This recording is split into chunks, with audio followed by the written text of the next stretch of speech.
नाशिकच्या लासलगाव शहरातून माणुसकी आणि असीम धैर्याची एक मोठी आणि अभिमानास्पद बातमी समोर येत आहे।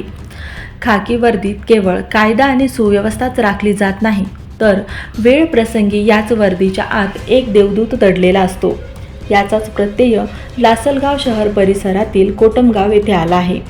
एका पोलीस शिपायाने स्वतःच्या जीवाची पर्वा न करता ड्युटी ड्रेसवरच विहिरीत उडी मारून एका व्यक्तीचे प्राण वाचवले आहेत।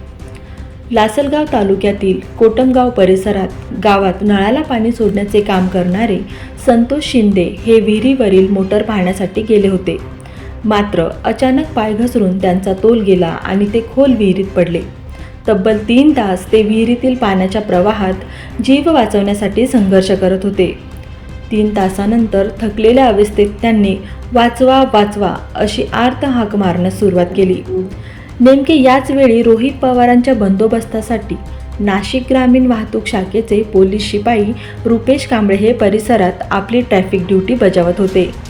ड्युटीवर असताना अचानक त्यांच्या कानावर विहिरीतून येणारा वाचवा वाचवा हा मदतीचा आवाज पडला। नेमका आवाज कुठून येतोय हे पाहत ते विहिरीच्या दिशेने धावले। विहिरीत डोकावून पाहताच संतोष शिंदे हे मृत्यूशी झुंज देत असल्याने त्यांच्या निदर्शनास आले। परिस्थिती अत्यंत गंभीर होती। क्षणभराचा विलंबही शिंदे यांच्या जीवावर बेतू शकला असता। अशा वेळी पोलीस शिपाई रुपेश कांबळे यांनी कसलाही विचार केला नाही। अंगावर ट्रॅफिक पोलिसांची ड्युटी वर्दी असताना क्षणाचाही विलंब न करता त्यांनी थेट खोल विहिरीत उडी घेतली। विहिरीत उतरून रुपेश कांबळे यांनी मोठ्या शिताफीने बुडणाऱ्या संतोष शिंदे यांना सुरक्षित बाहेर काढले। हा थरार पाहून कोटमगाव परिसरातील नागरिक मोठ्या संख्येने विहिरीभोवती जमा झाले होते। तब्बल 3 तासांपासून मृत्यूच्या दारात उभ्या असलेल्या शिंदे यांना सुखरूप बाहेर काढण्यात नाशिक ग्रामीण पोलिसांना यश आले। येवला प्रतिनिधी दीपक सोनवणे।